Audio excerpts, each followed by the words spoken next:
aan ku bilownay dhagaystayaal adduunka ayaa waayihiisu iska badan yihiin muddo aan sidaasi u sii fogeyn qaar ka mid a warbaahinta ugu tunka weyn ee dunida gaar ahaan kuwooda ka faallooda sheekooyinka la yaab kale ayaa waxaa lagu soo qaatay islamarkaana ka soo muuqday lamaana sidaa isku heleen dadkii aada uga yaabisay lamaanahaasi oo ku kala sugnaa waayo aada u kala fog islamarkaana aan isa soo gaari karin hase yeeshee uu markaasi calabku isu geeyey lamaanahan ayaa sheekadoodu ay xiisa yeelatay kadib markii haweenaydu ay buuga qisadooda kaga warramayso qortay islamarkaana ay dunida la wadaagtay iyadoo kaga sheekaysay sida ay isu guursadeen sayigeeda oo markaasi ahaa nin derbi jiifa islamarkaana ku sugnaa waddan ay safar ku maraysay arrintan oo noqotay mid lama filaana islamarkaana keentay in ninkii noloshiisu ay si weyn isu beddesho ayaa waxaa soo dhoweyn doonaa cabdiqaadir maxamed mursal oo sheekadaasi nala wadaagi doona waa mahadsan tahay cabdixakiin gabadhan Amy Abrahamson xilliga ay ninkan kulmayeen ama isbaranayeen waxay shaqo u joogtay dalka Holland habeenada kamida ay saaxiibteed casho kula ballansanayd waxay ku sugaysay meel jirdiino ah oo ku taala mall ku yaala magaalada Amsterdam iyadoo halkaasi ku sugaysa ayuu Vic Coca-Cola u soo dhawaaday ama u yimid kadibna waxa uu weydiiyey saacadda inta ay tahay way u sheegtay oo waxay u sheegtay in 7 daqiiqo la oo fiidimo inay tahay waan gartay marka saacaddu weydiiyay marka si toos ah u biisay gabadha halkaas ka fadhida weydiiyay mise waa wuxuu weydiisanayay sida caadiga lagu yaqaan inta badan dadka darbi jiifka ama ba ay dantu ay banaanada fadhiya ninkan darbi jiifka ah markii saacadda u sheegtay gabadha ayuu haddana weydiiyay daqiiqado aan kugula hadlo ma ii helaysaa ayuu ku yiri iyadana ha ay tiri marka ninkan wasaq badan ayaa ka muuqatay dharkiisa ayaa jeexjeexnaa rafaad badan oo nololeed ayaa ka muuqday laakiin taas bedelkeeda markii ay wada hadleen ayuu aad uga qosliyay wuxuu ahaa nin si fiican ugu sheekeeyay sida ay ka maleysanaysay dadka darbi jiifka ah wax ka duwan ay kala kulantay garanayada waa kuwa sarkay uu yimi saacadu weydiiyay uu ka qosliyay daqiiqaday siisay dabcan niyadaba kuma haynin inay kulmayso ama inay la kulmayso ama ay arkayso ma xumo in la kulmo ay dadku saddex qaadaan ama qof darbi jiif iyo qof caadi ah kulmaan maxaa keenay inay yeeshaan markii dambe xiriir waxa keenay markii ay kala tegayeen iyada iyo ninka saaxiibteed ay u timid ayuu la hadlay oo uu la ballamay oo wuxuu ku yiri toddobaadka dambe maanta oo kale iyo 3 galabnimo aan halkan isugu imaano marka waxyaabaha soo jiita waxaa kamid ah siduu uga qosliyay siduu u soo eegayay waliba waxay sheegtay in eegma aan horey loo soo eegin oo nin u soo eegin inuu soo eegay way ballameen toddobaadkii dambe ayay ku soo noqotay goobtii xilligii 3 galabnimo waliba 20 daqiiqo oo kale ayay kasoo hormartay abaar bay sugtay iyadoo daahsatay oo markaa isleh ka tag oo ka yara carootay ayuu gadaal ka soo qayliyay marka isagoo isbedelay oo dharkii soo meertay oo sidii hore ka yara duwan ayuu u yimid sidii marka way wada fariisteen way sheekaysteen ilaa 6 saacadood ay wada joogeen way soo socdeen ashay wada qaateen kadib ayay kala tageen waxa dabcan day magaalo wada joogeen fursadaas ururda isagiina filayeen iyadina aan filayn bay isku heleen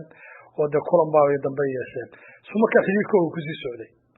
xiriirkooda wuxuu ku sii socday markii u dambeysay ay kala tagayeen ay u qortay numberkeeda telefoonka isagoo aan haysan wax telefoon ah ay numberkaasi kaliya kaga tagtay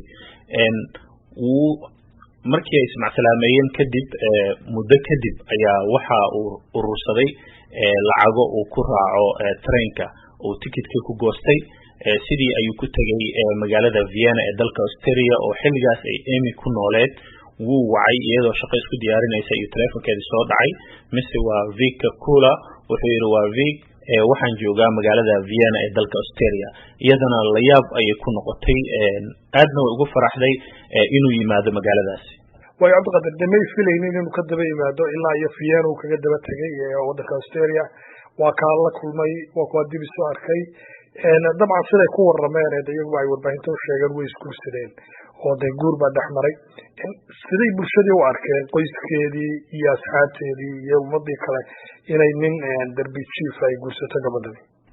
dad badan oo aad ugu dhawaa oo ay kamid yihiin saaxiibadeed iyo qoyskeeda ayaa go'aankaasi aan la dhicin weliba laba ka mid a saaxiibadeed waabay u kala tageenba dadkan sidaad la socoto dadkan homelesska ama darbijiifka ah ee dawarsada fikrado ayaa laga aaminsan yahay waalidkeed xataa waxay isdhaheen gabadha miyaa la sixrayba marka saaxiibadeed way ku kala tageen go-aankii ay qaadatay kadib marka way guursatay ninkii isagoon shaqo haysan aan markaasina meel u shaqo tagay waagaagde ninkii guursatay oo dee guur bay wadaageen iyo nolol derbijiif buu ahaa marka ma noloshii derbijiifkunbuu kusii jiray mise noloshiisii waxbaa iska bedelay cabdi xakiin ninka markii ay guursatay iyadaa shaqaynaysay oo ka yara shaqo fiicnayd kana dhaqaalo roonayd oo waa qof aqoon leh oo family aqoon leh kasoo jeeda marka way guursatay kadibna isagiina ischool ayuu bilaabay oo ah mechanical engineering marka 6 sano ayay ku qaadatay inuu iskuulkii dhameeyo muddadaasna iyada ayaa reerka uu ku tiirsanaa oo iyada u shaqaynaysay laakiin isaga wax shaqo ah ma uusan haynin muddadaasina waxay isku dhaleen 2 caruura oo mataana ah iskuulkii ayuu ka qalin jabiyay oo mechanical engineeringna wuu noqday oo ninkii darbijiifkaaba mechanical engineer buu isku bedelay haddii aynu ku yara noqono walaal wax ka yara taabatay haweeneydan iyadu maxay tahay haweeneydan waa gabar u dhalatay dalka Sweden waxay ku hadashaa 5 luuqadood waxay kamid tahay qoraayaasha ugu caansan ee buugaagtooda la jecel yahay sidoo kalena waxay samaysaa sheekooyinka ama riwaayadahana waxbay ka qortaa waynu soo noqon doonaa bal isaga siduu ku noqday darbijiif iyo noloshiisa laakiin iyada dhinaceeda buugaag ma ka qortay amaba dee dabcan sheekadoodana baa cajiib wax ma ka qorto ma ka sheegtay sheekadan markii ay buugga ka qortay ayayba aad u soo shaacbaxday oo ay xiise ka yeelatay caalamka markaas ayaana lagu baraarugayba in